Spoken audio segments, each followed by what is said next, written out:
अब किया। तो देखो प्राकृत संख्या क्या होती है, 1 2 3 4 5 जितने भी तुम गिन सको, अपरिमित रूप से अनेक, ठीक है ना, ये प्राकृत संख्याएं होती है। पूर्ण संख्या, यदि हम प्राकृत संख्या में 0 और लगा दें तो ये क्या बन जाएगी आपकी पूर्ण संख्या, ठीक है ना। अब क्या करेंगे अपन, पूर्णांक का, पूर्णांक क्या होता है जिसमें 0 माइनस वाली और प्लस वाली दोनों को मिला देंगे, वो कौन सी हो जाएंगी, पूर्णांक। अब आएंगे चौथे नंबर पर, कौन सी, परिमेय, कौन सी, तो परिमेय कौन सी होती है, वे संख्याएं जिनको क्या है p/q के रूप में लिखा जा सकता है, वे संख्याएं जिन्हें p/q के रूप में लिखा जा सके, लिखा जा सके, p/q के रूप में लिखा, हाँ लिखा जा सके, जहां जो q है वो क्या नहीं होना चाहिए, q इज नॉट इक्वल 0, मतलब 0 के बराबर नहीं होना चाहिए। जैसे कि उदाहरण के लिए, उदाहरण 1/2, 5/6, 7/8, कोई सी भी लिख देंगे, ठीक है। ये कौन सी है, परिमेय संख्या। अच्छा बताइए, क्या 2 परिमेय संख्या है, नहीं है, तो कौन सी संख्या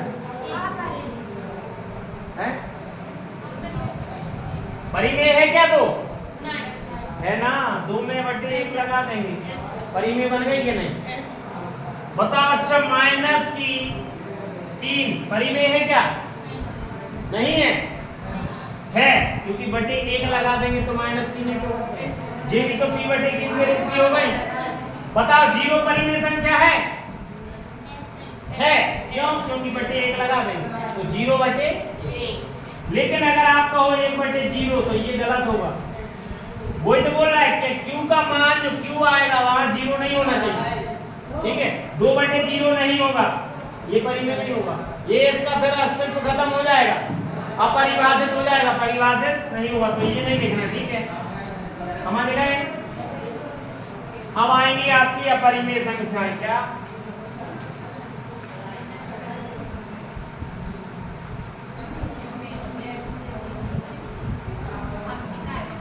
वे संख्याएं जिन्हें p/q के रूप में नहीं लिख सकते, क्या, वे संख्याएं जिन्हें p/q के रूप में नहीं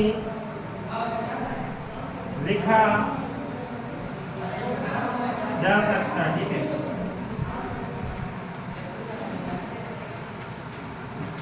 नहीं लिखा जा सकता, ठीक है, मतलब बटे में नहीं लिख सकते। जैसे कि उदाहरण के लिए 22, 23, 25, पाई भी एक अपरिमेय संख्या है, क्या है, पाई। 2 - 23 ये भी अपरिमेय है, और ऐसी अनेक प्रकार की हो जाएगी, 25 हो जाएगी। लेकिन आप कहो 4 होगी क्या, नहीं, 4 का वर्गमूल 2 हो जाएगा, ये तो परिमेय बन गई, ठीक है।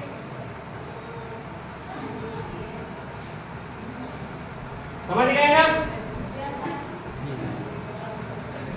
अब इससे कुछ क्वेश्चन बनेंगे, कैसे, सप्ताह बताइए, क्या प्रत्येक पूर्ण संख्या प्राकृत संख्या हो सकती है,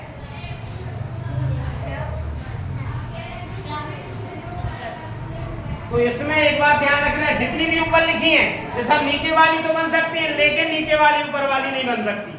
जैसे कि हमने बोला प्रत्येक पूर्ण संख्या प्राकृतिक बन सकती है, नहीं, क्योंकि इसमें 0 है, 0 प्राकृतिक नहीं है क्या नहीं।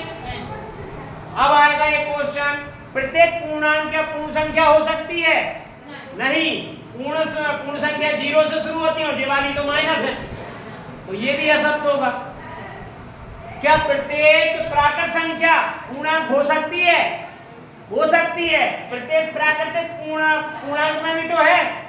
अरे 1 2 3 4 5 6 इसमें भी तो है क्या नहीं है? तो बस समझ गए, ये सत्य है।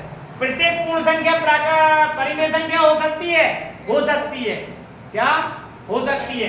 0/1 ये लिखा अपन ने, 1/1 2/1 3/1। तो प्रत्येक पूर्ण संख्या परिमेय हो सकती है, प्रत्येक पूर्णांक परिमेय हो सकती है, प्रत्येक प्राकृत संख्या परिमेय हो सकती है। ठीक है ना? 3 4 क्वेश्चन सॉल्व होगा यहाँ पर सबका सबका। चाहो तो खोल के देखो उदाहरण।